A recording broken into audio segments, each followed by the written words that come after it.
Houston, we have a podcast. You're listening to the Premier Rockets podcast. It's H-Town Hoops, hosted by Brandon Scott and Adam Spolane. That's right. It is the H-Town Hoops podcast. Brandon Scott here with Adam Spolane, Austin Mendez. Appreciate you handling things for us behind the scenes. And let's get right to it, because the news is the Rockets have a coach, or at least it looks like they have a coach. The news came down on Monday that the Rockets had agreed to a deal with Ime Udoka to make him their new head coach to replace Stephen Silas. And man, this is something that we had anticipated could happen, Adam.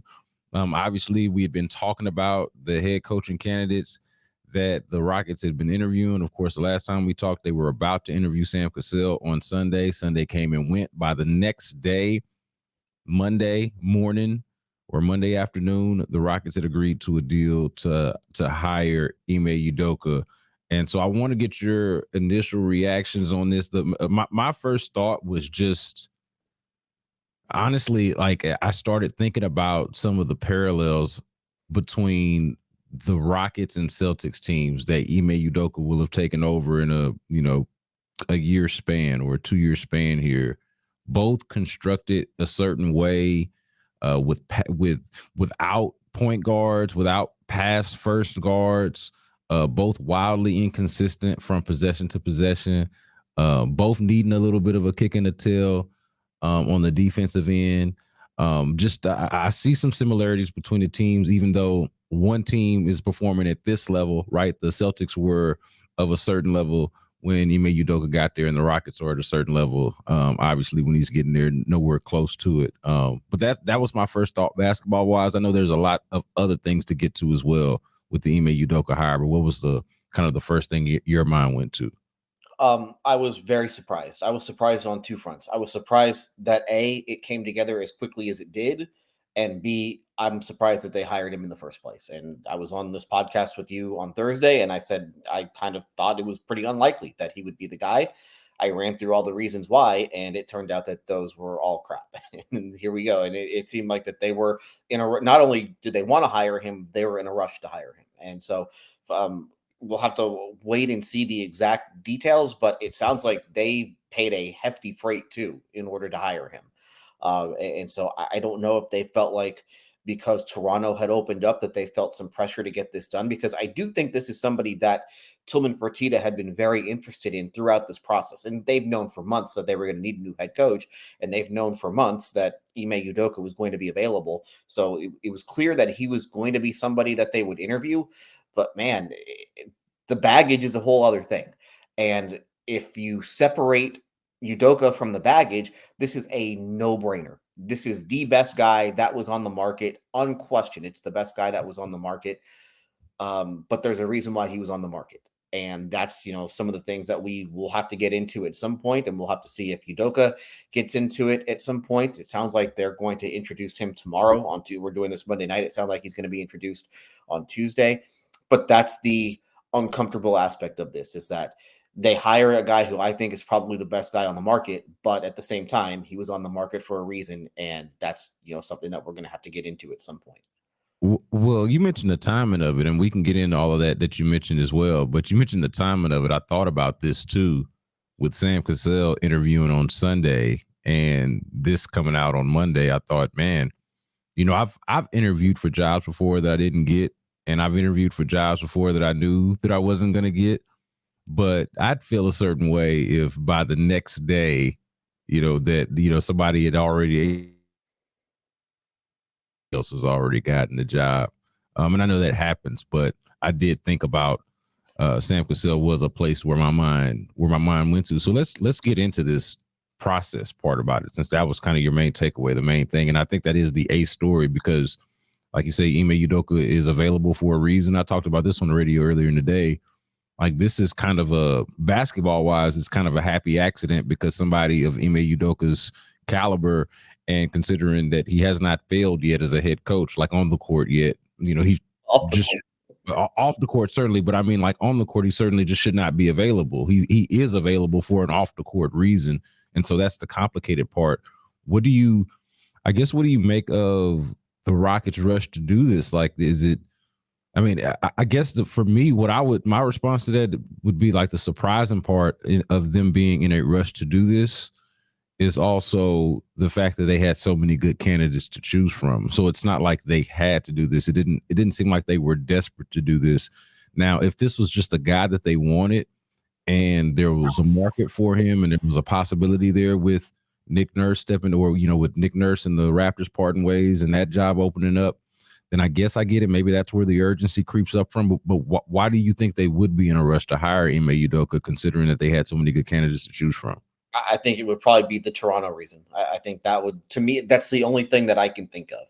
And it seemed like this thing was going to be paced out pretty slow. I mean, you look, they didn't even conduct second interviews. It sounds like. I mean, they went through the first round of interviews, and normally you go through a second round, and I don't think they went through a second round. I don't remember here. I know people said that Frank Vogel was in a good spot after his interview. He was the first guy to interview, but I don't remember hearing anything about him interviewing a second time. And so normally you go through a first round, and you go through the first round of interviews. It's usually with Rafael Stone, it's with Patrick Fertitta, it's with Eli Wotis, and then you go through a second round, and I don't think they ever did the second round. So I think that's where, they were so deliberate with this search the last time around. They went through candidate after candidate after candidate. They interviewed guys multiple times. And then they came away with Silas. And this time and they did the same thing when they hired Mike D'Antoni. This was a different regime that ran that. But I do think just the speed of this is what stands out, where, I mean, there was no rush. I mean, there shouldn't be a rush just because they're not doing anything for a while. They don't have a game until training camp, so that part of it surprised me. But, I do think that from the beginning, my guess is that Udoka was at the top of their list, and however that interview went last Wednesday, it must have gone, or whenever they interviewed him. I don't remember the exact day that they interviewed him, but whenever they did, it must have gone really well, and he must have impressed them and put to rest any fears that they might have had about his past. And then as soon as Toronto opened up, they said, "You know what? We're not going to screw around here. We're just going to go ahead and get this done." And part of that makes me think that maybe this was pushed for by Tillman Fertitta, that maybe Fertitta was the one who really pushed to get this done. And, Rafael Stone is interviewing, Sam Cassell, all the while Tillman's negotiating with Ime Udoka. That's, maybe one thing that comes to mind. And when the Rockets hired Silas, that wasn't Tillman Fertitta's first choice. They didn't go with Fertitta's first choice that time around. It kind of seemed like whoever Tillman wanted was the guy that they were going to wind up hiring. It's interesting.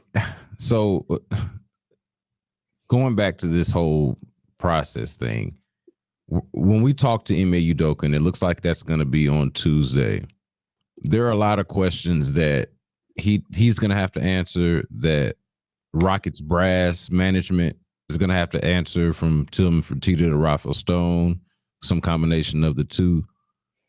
What are the answers, or what are the questions that you feel like need answered the most to make this something that, and I don't want to be crass about this and just say make this something that we can move on from. That's not the way I mean it, but you understand what I'm saying. What do you think they need to say or answer for the next step to be made?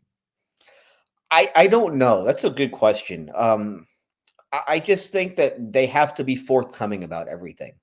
If Ime Udoka tries to dance around what happened in Boston and why he got fired in Boston, that's not going to fly. He is now the public face of the Rockets organization.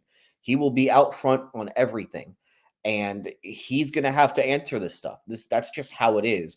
And if they think that they can get by without doing so, they are in for a very rude awakening. So on Udoka's part, he's got to explain as much as he can what happened, and then he has to basically say how this is never going to happen again, because he is now a leader of a bunch of very, very young, impressionable people.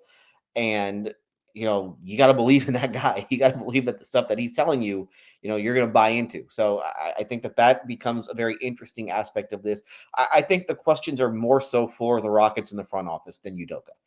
And it kind of, you get into a little bit of the Deshaun Watson stuff, that press conference with Andrew Barry and with the Haslam family and with Kevin Seifert during that stretch. I would like to know what did they find that they felt, made this acceptable or made them feel like that Ime Udoka deserved a second chance, because the team that knows everything about the situation washed their hands of the whole thing. They could, they didn't care. They said, "We're suspending you. We're not bringing you back at all." They know more information about this than everyone else. So I would like to know why the Rockets felt that he deserved the suspension, why he deserved the second chance. I would be very curious to know if they felt that he should have been, if this were their organization, would they have done the same thing that the Celtics did, given the information that they have? And then I would also like to know, what type of investigation did they do? Did they do one at all? Is it possible? Because you always hope that these teams are going to do their due diligence and handle things the right way.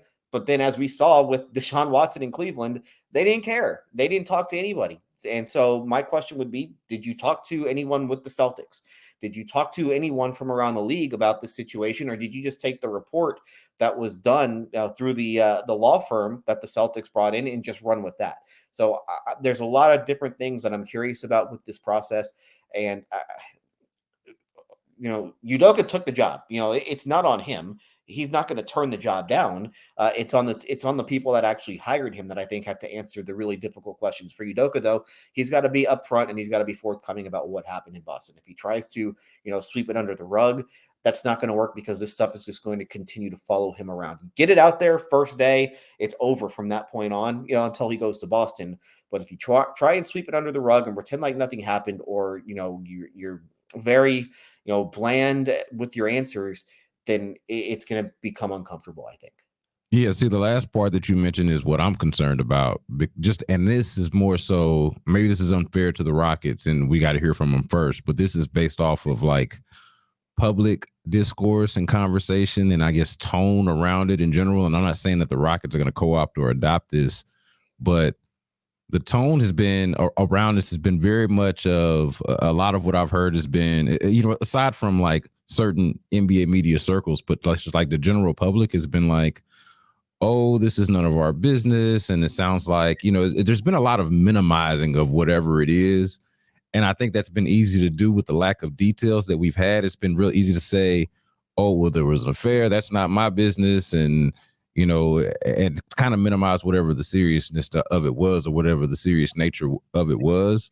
But what I would hope, for the Rockets' sake, and certainly for Ime Udoka's sake himself, but just throw them all in here as a part of Rockets management, from Tillman Fertitta to Rafa Stone to Ime Udoka himself, is just, a hoping that there's not a level of defiance here of, well, hey, that, kind of the minimization of it, like, to at the very least take it seriously, or take the question seriously, take the inquiry seriously, even if they know something that we don't know, or are privy to some details that we're not privy to, that would allow them to believe that this isn't maybe as big of a deal as it's made out to be. Don't talk like that. Don't, whatever you do, don't say that. Like, take this thing seriously, and I would say be as transparent as you possibly can about the processes that you mentioned, because I think that's really important when we talk about how these things play out.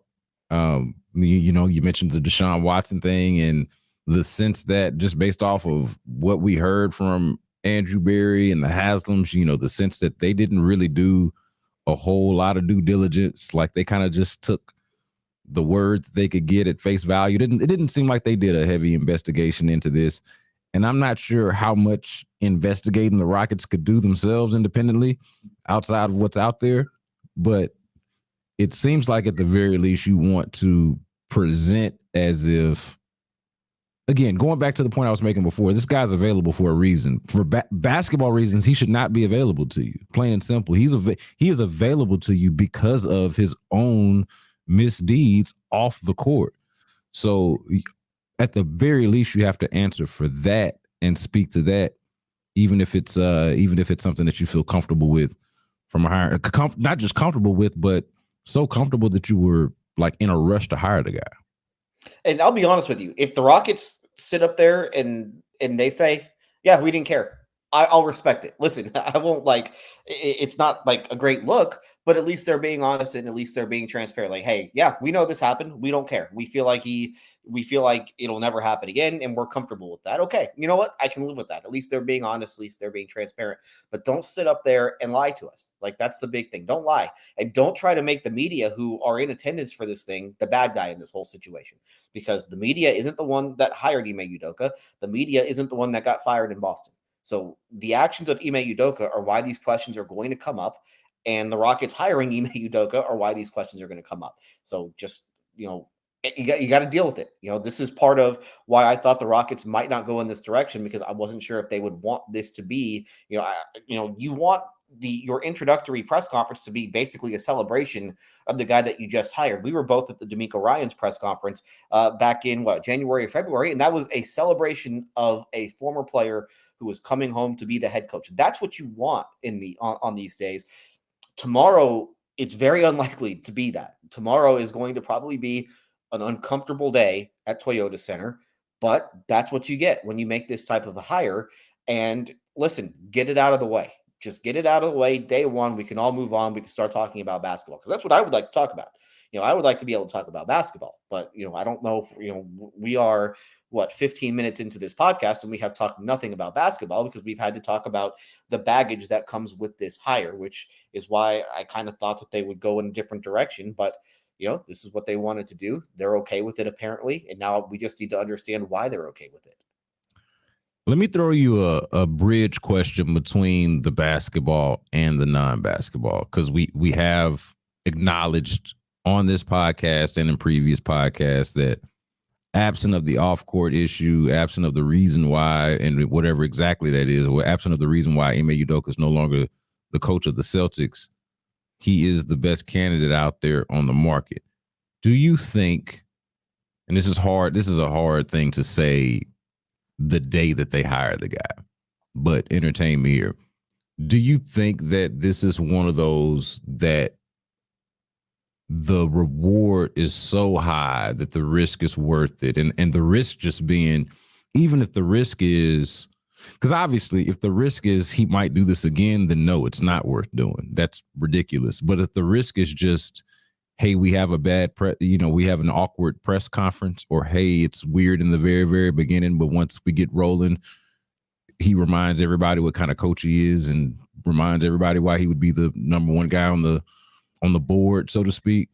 Do you think that that's maybe the long play of this is something that could, where the reward could outweigh, it feels like it outweighs the risk there? Oh, 100%. I mean, what we think he did is not good, especially for someone in his position, but he didn't go to jail. It's not a felony. He didn't murder anyone. And you just hope that he learned a pretty, what turned out to be a pretty embarrassing lesson. And you hope that he can move on with his life. What he did, many people do, just not in those positions, not, that high profile. And you hope that, like I said, you hope that he has learned a lesson, and you hope that, he has put it behind him. He's grown from this. He's matured from this, and you can move on, and you have a great young head coach that will go well with your very talented young roster. So yeah, I do think that for them, the payoff is probably to them worth the risk. And I mentioned this a little earlier today, but Tillman Fertitta is responsible for bringing Kelvin Sampson into the University of Houston. Kelvin Sampson brought a lot of baggage with him to that job. He had some NCAA issues at Oklahoma. He had NCAA issues at Indiana, to the point where he got fired and was basically banned from college basketball for 5 years. And Tillman ignored that. They brought Kelvin Sampson in, and that has worked out really, really well, to the point where U of H is now one of the preeminent programs in college basketball. So I think if you're Tillman Fertitta, you're looking at that and saying, hey, that one worked out. This can work out too. You learn from your mistakes. So that's what I think that they're probably thinking right now, is that it's worked for us once. It can certainly work for us again. And for any of the listeners or viewers who are not familiar with what exactly happened or what's alleged with Ime Udoka, this is some reporting from ESPN's Adrian Wojnarowski, and this is just so you guys can understand what's going on. Quote, an independent law firm probe into Udoka found that he used crude language in his dialogue with a female subordinate before the start of an improper workplace relationship with her. And this was an element that significantly factored in to the severity of his initial suspension. They go on to say that the findings of this investigation describe Udoka's verbiage as especially concerning coming from a workplace superior, and this is what contributed to what became an impossible pathway to a reinstatement for the Celtics or with the Celtics. The power dynamic associated with a superior's improper relationship with a staff member was the primary finding and policy violation cited in the law firm's report. That's from Adrian Wojnarowski at ESPN, just so you guys are aware of exactly what's going on, or the best as we can describe it, or as professionally as we possibly can. That's the kind of like the official word, I guess you would say. And that's the most information, I think, I guess the most like cut and dry information that we've had on this situation since it came out in September. But the only thing that it just keeps coming back to me is Matt Barnes, who was very vocal about, hey, they're doing Ime Udoka wrong. This is, an injustice or whatever he said. And then he quickly walked that back and said, you know what? I have more information, and what I said was wrong. And this is, what I can't say what it is, but this is really bad. What is being alleged here? Once he had some more information. Now, maybe that information was wrong. I don't know. And that's what makes this very difficult to talk about, is because we don't have that much, and I want to bring this back, I guess, to Kelvin Sampson. We knew exactly what Kelvin Sampson had done to get fired at Indiana. We knew everything. There was a whole infractions list that the NCAA put out. There was a whole report that they put out of why Indiana got in trouble and why, and basically Indiana made the decision to fire Sampson. With this, we have nothing. We basically have, a couple of paragraphs in a report from ESPN today about what happened with Boston, because nobody else within the Celtics organization has said, and Udoka has not spoken publicly since. So that's what we're basing everything off of right now, which makes this very difficult to react to, which is why it would be nice if we get a little bit more information from Udoka, and if he's forthcoming, because these questions don't go away if he's not forthcoming about it. Yeah, man. Well, to be fair to Kelvin Sampson, on top of that, though, let's acknowledge that some of the rules, like, reasonable minds can disagree on some of the rules that the NCAA was implementing at the time in terms of how you recruit players. And like Kelvin Sampson essentially pushed the envelope on the recruitment of players, which, I mean, not good, right? But as someone who lived this and lived through this, what Kelvin Sampson did at Indiana is no longer illegal. Like, exactly, you can do but it was illegal then, and he still did it.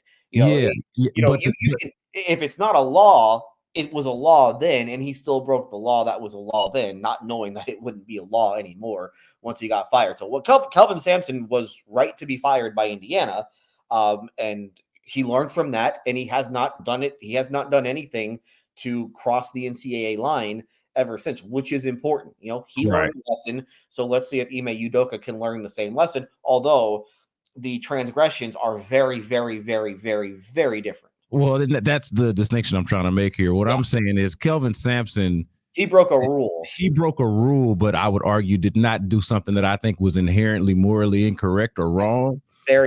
Whereas you might make the argument that hitting on your subordinates at work and certainly using crude language with them, if that is in fact what happened, would be something like that, apparently maybe possibly semi-legal, but also more so morally objectionable if in fact that's what happened. So something to consider. That's basically the whole that's the Me Too movement, basically. Yeah. Is what Ime Udoka is, we think he got fired for. Yeah, and there have been a lot of jokes that have been had on the internet about Ime Udoka. If this is how he was acting in Boston, wait till how much time has my man spent in Houston? And if all of this led to the split of his relationship with Nia Long, are we bringing in single Ime Udoka to Houston to come hang out with a bunch of young early 20s millionaires? Are they all going to be out on the town JB Bickerstaff at Dwight Howard's birthday party or whatever it was several years ago. But on the serious note, though, this is something that they're going to have to answer for as an organization. And then, of course, you want to feel like, win or lose, you do want to feel like your head coach or somebody that you can feel good about putting out there in the public. And I'm not saying that they don't. I'm sure that they do. But certainly this week and Tuesday is going to be a day where you take the first step toward, being able to explain that and bring that to the public. And no one will talk in front of a microphone more wearing a Rockets logo on his chest than Ime Udoka over the next however many years, because he's going to talk pregame. He's going to, he's the guy. He is now the public face of the Houston Rockets. And you need to, like you said, you need to be able to be proud of that public face. And if something bad happens, then it looks bad upon the entire organization. And that's what the Celtics basically just had to deal with. They had to clean that up.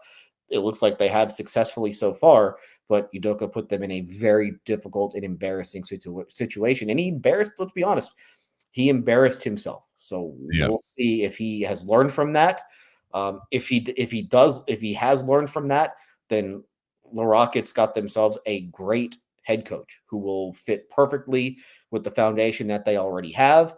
If he did not learn from that and he falls into the same traps, I guess, as he did before, then this thing could be very ugly, and the people who run the Rockets are going to have some very uncomfortable questions to answer.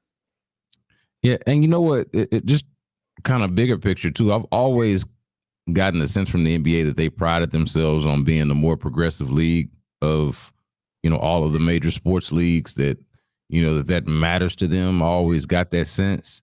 And maybe, I don't know, maybe this doesn't fall in line with that, but you would think, you mentioned Me Too movement earlier, and obviously all of the sports leagues have had social reckonings over the last few years. The bubble stands out as one of them.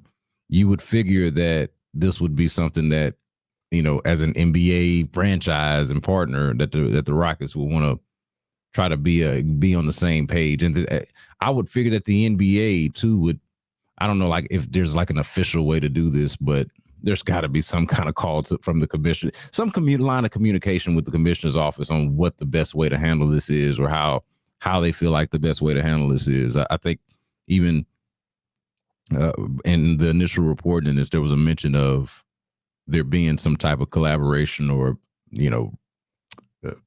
checking in with the commissioner's office to make sure that this was kind of a full go, or, that this was all okay. So we'll see how they handle it, man.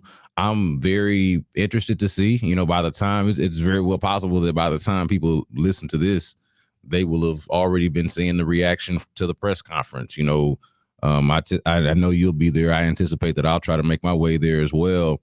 And, we'll see how all of that plays out. I am curious though, from a basketball standpoint, and we've broken down the candidates before, including Udoka, but now that this has happened, or it looks like this is happening, what do you think Ime Udoka's impact is going to be on the young Rockets core? Because I think that, we've talked about this a lot, but just the voice, I think the voice, the vision, and the respect, I think are going to be really key beyond just the X's and O's. And I think there are going to be some X's and O's benefits on top of that.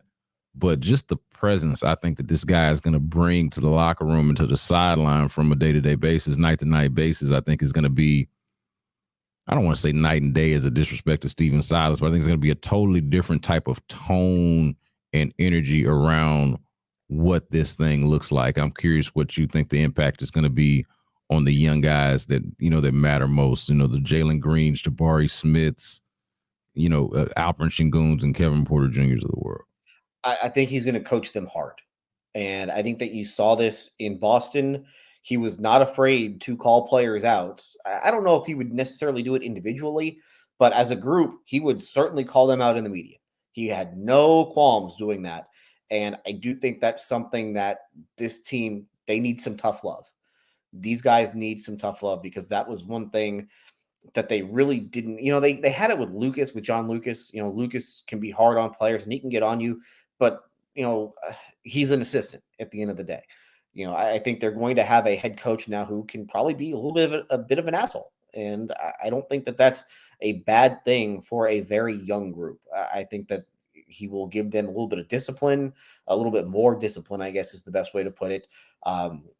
And I think that you need young guys to have that discipline and that structure early in their careers, because I think if they don't have that, then it almost feels like they tend to be directionless. And so I think that having Udoka in there gives them a bit of direction. It gives them some structure, and it will give them just something that they have not had the last couple of years. And, X's and O's wise, we'll have to wait and see, because, the team that he had in Boston was a great team already. You look at it, 2017, they went to the conference finals. 2018, they went to the conference finals. 2019, they lost in the second round. 2020, they went to the conference finals. 2021, they lost in the first round. But I mean, you have a team that enjoyed a great deal of success, not just in the regular season, but the postseason. He took that group and he took them to another level. He's starting from the very bottom with this team. So he's not going to go to the finals in year one, but if you can see that linear development, if you can see them go from the very bottom, take one step forward, another step forward, maybe you take a bigger jump the next year than maybe you expect. That's what I think that he brings. That Celtics team was young, but it was experienced. There were a lot of guys who had been in the league for a while. I mean, you look at, Marcus Smart is probably the old guy on that team. I think he's been in the league since 2014. So, I mean, that kind of tells you, while there was nobody within that group aside from Al Horford who was old, everyone was still in their prime. So he got those guys in their primes. Now he gets these guys before they've even come close to entering their primes. That's what I think makes this for the team in a basketball sense pretty exciting. Yeah, that was what I was getting at about the parallels, because obviously there are no parallels in terms of team success and what he's working with, right? Even from a talent standpoint. Like I think, you could say that this is a supremely talented team, but they've got almost like next to no experience compared to the one that he was taking over in Boston. But the parallels for me are more so stylistic. Like one of the big, for example, one of the big things that Ime Udoka wanted to get rid of, and I think the Rockets ended up doing better with this over time, but one of the things he wanted to get rid of when he got there to Boston was to stop the my turn, your turn kind of a way of offense that Jaylen Brown and Jason Tatum had sort of become accustomed to. And I don't want to say that it's a my turn, your turn, but it's an aimless offense in that sort of way, right? A directionless offense in that sort of way that I feel like Ime Udoka, especially coming from Pop's system, having coached under Greg Popovich, this is somebody that wants to, see them move the ball around and have like a cohesive offense. So I think that matters.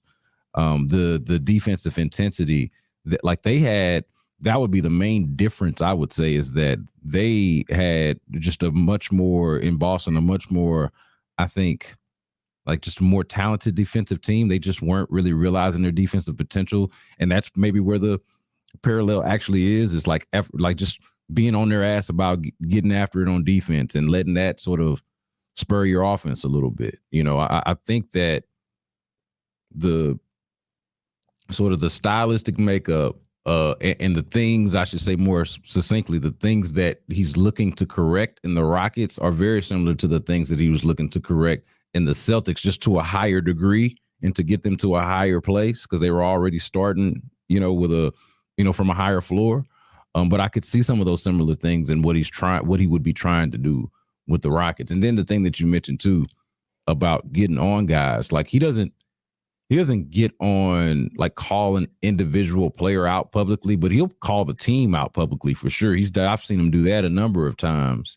And one of the things I was really impressed by him as a first-year head coach last year was when, and I'd kind of forgotten about this, but I was reading about it a little bit earlier in the day.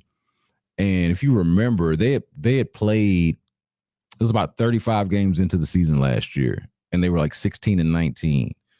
and Marcus Smart mouths off to the media about how Jaylen Brown and Jason Tatum won't pass the ball. And it was kind of a thing within the locker room. It kind of, they didn't feel great about him saying that publicly, and it was an issue. And Ime Udoka was kind of the one to make sure that Marcus Smart addressed it with his teammates and made sure that they hashed it out. And Damon Stoudemire apparently played a big role in that as well. And but having the temperament as a first-year head coach, knowing how to handle that with already strong personalities. You got to remember at this point, Marcus Smart, Jason Tatum, and Jaylen Brown, while they hadn't gone to the finals yet, they were already established players in the NBA. And to be able to kind of wrangle that a little bit as a first-year head coach, I thought showed a lot and said a lot about their respect, and especially the way they talk about him after that and how he handled that. I think said a lot about him as a first-year head coach. He commands the room, and I think that that's a quality. You can talk about X's and O's. You can talk about strategic stuff. You can talk about a lot of stuff, but the ability to command a room for a head coach is probably one of the more underrated aspects of the job, because you're the one who's talking most of the time. You're doing most of the talking, whether it's in practice, whether it's in a film session, whether it's, before a game, during a timeout, at halftime, whatever. You're the guy whose voice is heard the most. You have to be able to command the room. And I do think that that might have been his biggest strength last year with the Celtics, was just the ability, because you had all these guys who had already had a ton of individual success.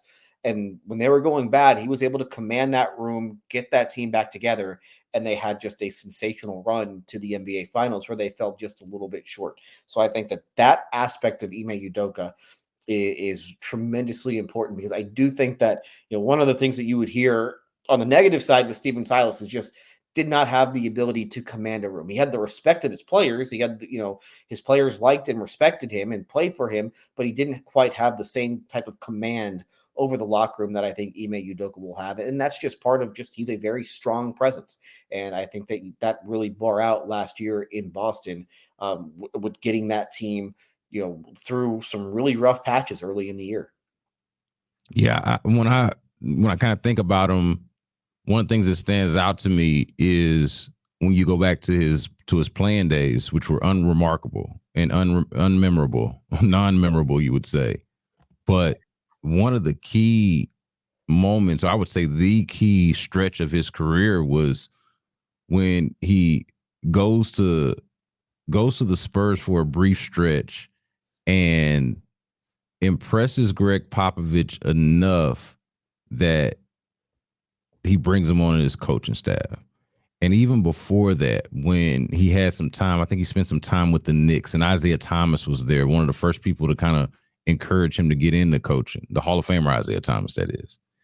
And he's there with guys like Stephon Marbury, and I forget who all exactly was there, but accomplished guys who were way more talented than Ime Udoka was, but they were going to him with questions, and he'd only been there for a short amount of time, but he was somebody that would recognize things, whatever's on the blackboard, chalkboard, whiteboard, whatever it is, he'd recognize it, internalize it, learn it, and eventually guys of a higher stature in the game were coming to him with questions, and he would have the answers. And they were, there were coaches, Hall of Famers, Isaiah Thomas, Greg Popovich, that were noticing this very early on before anybody else really thought of him as a coach. So he's always seems like somebody who people have thought about as a smart guy who could teach and coach the X's and O's.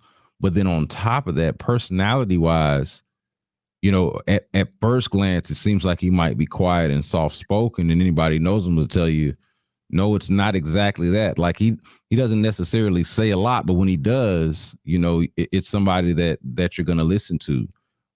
He played kind of with the approach of like this kind of scrappy junkyard dog type of, sort of mentality and approach and attitude. And it seems like he approaches coaching sort of in the same way, kind of the same way he got it, the same way that he kind of came up. And then there's a whole backstory about Ime Udoka and how he grew up, the son of an immigrant, grew up poor, was run over by a van when he was a little kid, apparently. Has a scar in the back of his head from being run over by a van when he's a little kid.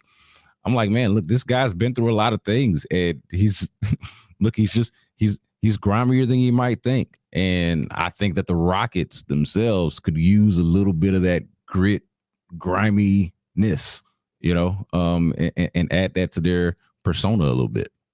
Yeah, I mean, because they did not have that at all. And you could see that with the way that they played. They weren't the type of team that wanted to get their hands dirty or anything like that, So I do think that he'll give them an edge that, I think you could say Jabari Smith kind of probably played with that edge. Tari Eason Yes. kind of plays with that edge. I think that they will Yes. quickly become favorites of Ime Udoka, but I think the rest of those guys, they're going to have to bring an edge with them that maybe they did not have in order to be successful with Ime Udoka. And that's how you become successful in the NBA. And I think that his resume as a coach speaks for itself, where he coached under Greg Popovich for a long time. He coached under Doc Rivers. Then he went to Brooklyn and kind of learned a little bit from Steve Nash and also from Mike D'Antoni to a certain degree, because D'Antoni was on that staff in Brooklyn a couple of years ago. So I think if it's 2 years ago and he has not been fired by the Celtics, I think that this is the clear-cut favorite for the job. However, there is just the stuff that comes with it. And so we'll have to see just how that plays out. And we'll have to see, if that's all in the past. It's a fascinating hire. I really think that it is. I'm surprised. I did not think that they would go in this direction, but if it works out, then this could be one of the more important decisions that they've made during the Tillman Fertitta era. I mean, when you think about it, this is a guy who, I think with some of these other coaches that they were talking about, whether it was Vogel or whoever, that was kind of the guy to take you to the next step. But I think with Udoka, you have a guy who can get you not only to the next step, but to the steps after that. It can be your head coach for a very long time. That's not something that they've had. You look, basically every head coach that has followed Rudy Tomjanovich, it's Jeff Van Gundy got 4 years. Rick Adelman got 4 years. Kevin McHale got 4 years plus 11 games. Mike D'Antoni got 4 years. Steven Silas got 3. You haven't had that one guy who can, take the job and keep it for a long time. Udoka's 45. There's no reason to think that he can't have this job for a very long time if it goes the right way, if he can get the most out of this roster, and if he can avoid some of the things that got him fired and got him in trouble in Boston. Yeah, and on the point on the things that got him fired and got him in trouble in Boston, I do think you mentioned this. You brought this up earlier. The point about embarrassment and shame. I do wonder how much of that is a punishment in of itself for him in terms of a lesson learned. Like how much of that is like he can come to the Rockets or they can come together and talk about this, and Ime Udoka can say, "Hey guys, I lost my job. I lost my good name. I hit rock bottom. I lost my woman. Like I hit exactly what you said, Adam. I hit rock bottom, guys. This I can guarantee will never happen again. I have suffered enough from this to have learned this lesson. I actually think that's a reasonable thing. Like, even if you're put off, I don't want to assume that just because the Rockets hired Ime Udoka, especially before we hear from them on Tuesday, I don't want to assume that just because they hired Ime Udoka that they're not put off by whatever it is exactly that Ime Udoka did. But I also don't want to assume that Ime Udoka isn't like redeemable, and perhaps like any other human being would go through something and then like have a realization of like, man, I just played with my life there, more or less.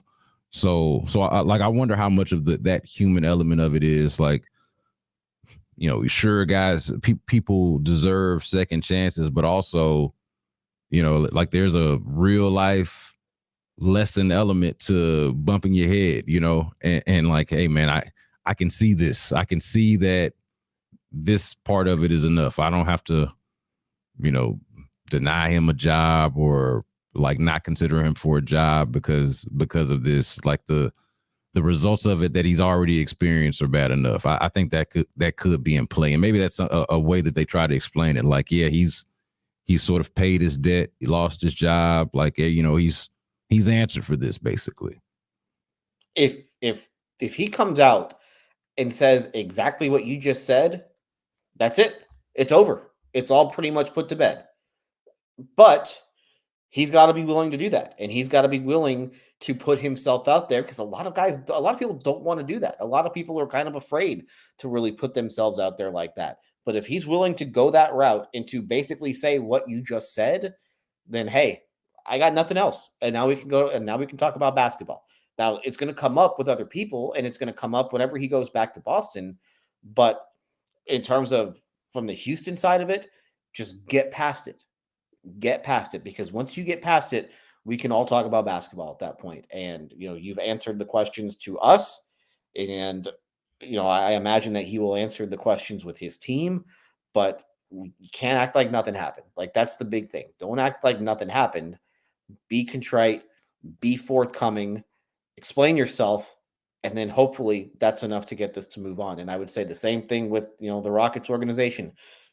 Be honest with what you found, be honest with, you know, your motivation to make the hire, and then move on, and then we can all move on. But again, you can't shut the questions down. You can't make the media out to be the bad guy in this situation. You've got to sit there and you've got to answer every single question about this that gets asked, because it's the only way you get through it. Man, I feel like we just gave them the game. I feel like we just gave them the blueprint. Now, if they'll only listen. Yeah, guys. They'll always listen to us. Yeah, they need to check out that H-Town Hoops podcast before they get into the thick of it with that press conference. We might have some pretty good nuggets for them. I do want to mention this about Ime Udoka, and I know we got some very serious stuff going on here, you know, with him getting hired and all the background surrounding his hiring and dismissal, of course, from Boston. But I do want to mention from a Jackie McMullen piece in The Ringer from last year. I talked about him getting hit by a van as a kid. Man, how unlucky is this part of it? A little nugget in there. So he's being dropped off on a bus, like him and his dad. His dad was on his way to a job interview, I guess. He was 4 years old, was being dropped off on a bus. And the bus driver, like he was old enough to know to look both ways and not to wait for cars before going and everything. He's just old enough to know that at 4 years old. But the bus driver waves for him to come on, signals for him to come on. Like, you're safe. Come on, little kid. Bus driver says, yeah, you got it. Come on, little 4-year-old. Wrong. Van's coming, smack, hits the kid, you know, clips him. And obviously, you know, he's okay, but had a nice little scar on his head. You know, had to be in the hospital for a couple of days. Nice little head bandage for him. So I was thinking about that. I was like, man, I wonder who is that damn bus driver who advised little 4-year-old Ime Udoka 41 years ago, advised Ime Udoka to cross the street, made him think that it was safe, and a damn van was coming and clipped the kid. Like, first of all, like, I would just feel so awful, you know, like the guilt. I would carry that guilt forever. And also, what's the likelihood that you would be the person that would do that, and then that person would become Ime Udoka? So yeah. Just a small little tidbit that I'm like, man, this guy's been overcoming some stuff for a while. That less self-inflicted than the most recent issue with the Boston Celtics that he's really going to have to answer for. I can guarantee you that no one's going to ask him about getting run over by a car when he was 4 years old, considering all of the news that we got, or all of the pertinent stuff that we got going on with his hiring. All right, so this thing's gonna happen on Tuesday, and we haven't gotten anything yet, but I was told by somebody that was gonna be Tuesday. But I was assuming from you, because I hadn't seen an email, but I figured, I mean, if they announced this, or not announced, but if it was reported on Monday, you would figure they'd be getting ready. If not Tuesday, then maybe Wednesday. But either way, it'll be in the coming days. Yeah, unless something just goes terribly wrong. But yeah, you'd think it would be in the next couple of days. All right, so we'll react to that. We can do that later on in the week, and hopefully talk a little bit basketball too. I think there'll be plenty of meat on the bone basketball wise to get to as well. All of the stuff that we talked about here in this podcast will get addressed. You can be assured of that. But we've also got some really nerdy basketball folks in our Rockets press corps, and I can just imagine how many different basketball nerdy X's and O's type of questions are going to get asked, and things that we're going to be wondering about with Ime Udoka in terms of implementing them with these young players that the Rockets have. So that'll be exciting to see, exciting to talk about, exciting to hear about, and we will discuss it all here on the H-Town Hoops podcast. But for now, I'm Brandon Scott. That's Adam Spolane. We got Austin Mendez producing this thing for us behind the scenes. And until next time, y'all be good.